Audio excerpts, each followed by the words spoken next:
Okay, so the channel has lots of question 1s of MAT already. So, let's do some question 2s instead, because why not?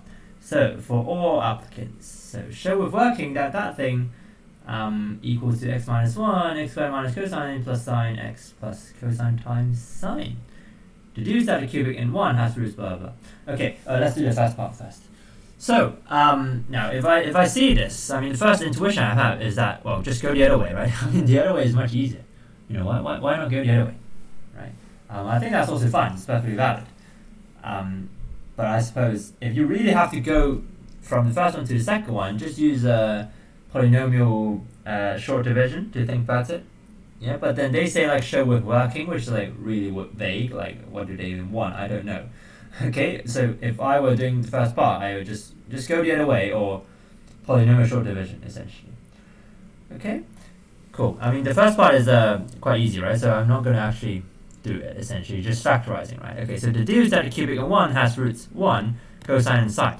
Well, we know that this part factorizes into what? Into x minus cosine, x minus sine, right? X minus cosine, x minus sine. Right, because this is the sum of roots, this is the product of roots. Yeah, so it has to be x minus cosine, x minus sine, so that's why it has the roots 1, cosine, and sine.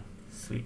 Give the roots when theta equals pi and 3. Okay, well, it's just I don't know why it's there. Cosine pi and 3 is 1/2.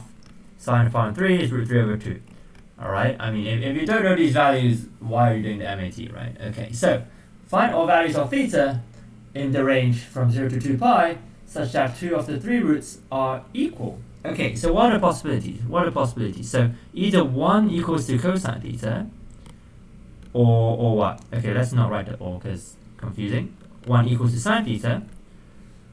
What else? I can have cosine theta equals to sine theta, which implies what? Implies that tangent theta equals to 1. Yeah.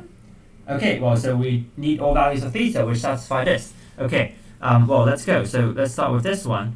Cosine theta equals to 1, the only one is 0, right? Because 2 pi is not included in the range. Okay. Sine theta equals to 1, I have pi over 2.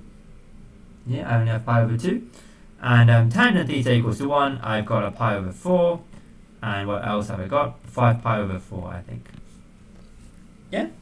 Cool. So the principal solution is this, and you add pi every single time for the next solution, right? Great. So, part 4. What is the greatest possible difference between 2 of the roots? And for what values of theta in the range does this greatest difference occur? Okay, let me get rid of this. So, well, we just have to think about it, right? So, for example, let's say 1 minus cosine theta, let's say. Is that a greatest possible, what is the greatest possible difference? Well, that's when theta is minus 1, right? That's when theta is minus, I mean cosine theta is minus 1. Right, so if cosine theta is minus 1, that's when cosine theta equals to minus 1. And what happens there? So I could get, what is theta? Pi, right? Okay, my brains are working. Alright, pi. Good. And similarly, if I have 1 minus sine theta, then I could make sine theta to be minus 1. Right, and theta would be 3 pi over 2 in this case. Yeah. Okay, so now it remains to check if it's possible for cosine theta minus sine theta to equal to minus 2. Right, that's the only possible, because now the greatest difference is now minus 2, right? The greatest difference is now minus 2. So I have to check if this is possible. Okay, this is minus 2. So essentially what I'm saying is that cosine theta is equal to sine theta minus 2. Okay, is that possible? Yes. But the only possibility of that happening is this being 1 and this being minus 1. Right? And does that ever happen, let's say? No, right? Sine theta equals to 1, that's pi on 2, right? And cosine pi on 2 is 0, so that doesn't happen.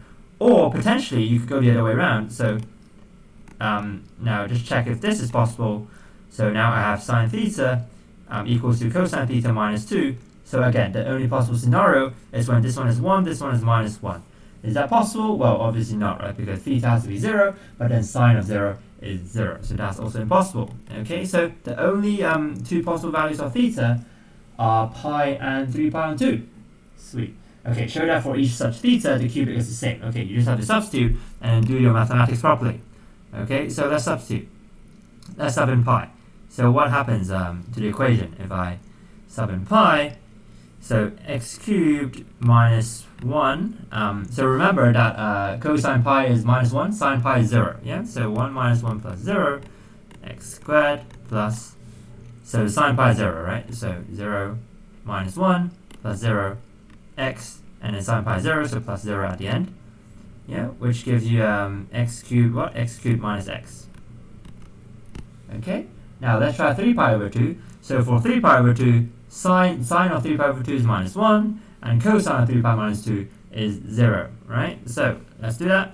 I have got x cubed minus 1 plus 0 minus 1, x squared plus, because cosine of 3 pi over 2 is 0, so that's 0, and etc., right? So that's also x cubed over x. I mean x cubed minus x. Yeah? Quite a chill question, actually, for MAT question 2. You know, the questions nowadays are much more sophisticated, I think. So, yeah, the specimen paper is quite gentle, I suppose. Cool. All right, end of question.